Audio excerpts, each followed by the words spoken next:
Guys, இன்றைக்கி என்ன பார்க்க போகிறோன்னா சுண்டக்காய் புளிக்குழம்பு எப்படி வைக்கிறதுன்னு பார்க்கலாம். சுண்டக்காய் பாருங்கள் எடுத்துக்கிட்டேன். அதை பாதி தட்டி எடுத்து வச்சுக்கணும். இப்போ ஒரு கடாய் வச்சுக்கலாம். எண்ணெய் ஊற்றிக்கலாம். வெந்தயம் போட்டுக்கிட்டு நல்லா பொன்னிறமாக ஆகட்டும். பூண்டு போட்டுக்கலாம். பூண்டு போட்டு நல்லா வதக்கிக்கோங்க. அதுக்கப்புறம் வெங்காயம் சேர்த்துக்கலாம். வெங்காயம் நல்லா வணங்கட்டும். வணங்கினதுக்கப்புறம் நான் 2 தக்காளி எடுத்திருக்கேன். தக்காளியும் போட்டு வதக்கலாம். இப்போ எலுமிச்சைப்பழம் சைஸு புளி எடுத்து ஊற வச்சுக்கோங்க. இது ஊறட்டும். அப்புறம் இது வணங்கிடுச்சு. இதில் தேங்காய் சேர்த்திக்கலாம். தேங்காயும் சேர்த்து நல்லா வதக்கிட்டு தனியாக ஒரு தட்டில் எடுத்து வச்சு ஆற வச்சுக்கோங்க. அதுக்கப்புறம் அதே கடாயில் எண்ணெய் ஊற்றி தட்டி வச்சுருந்த சுண்டைக்காயும் போட்டு நல்லா வதக்குங்க. இது எண்ணெய் பிரிஞ்சு வர அளவுக்கு வதக்கணும். இதில் கொஞ்சம் உப்பு, கொஞ்சம் வரமிளகாய் தூள் சேர்த்திக்கோங்க.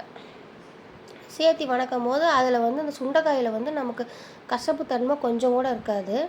நல்லா எண்ணெய் மிதந்து வரட்டும். பாருங்கள், வதங்கிடுச்சு. இந்த ஸ்டேஜில் புளியை கரைச்சி வச்சுக்கலாம். வதங்கிடுச்சு. இதை தனியாக தட்டில் எடுத்து வச்சுக்கோங்க.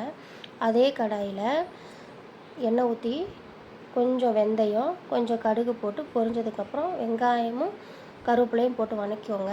இதோட ஒரு தக்காளியும் சேர்த்து வதக்கிக்கோங்க.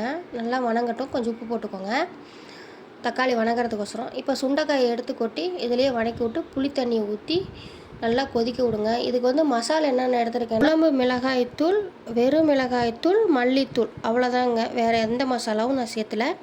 இப்போ அதை நம்ம ஆற வச்சோம் இல்லையா, அது மிக்ஸி ஜாரில் சேர்த்து அரைச்சி எடுத்துக்கலாம். பாருங்கள், கொதி வந்துருச்சு. இந்த ஸ்டேஜில் நீங்கள் அதை ஊற்றி நல்லா கலக்கி விடுங்க.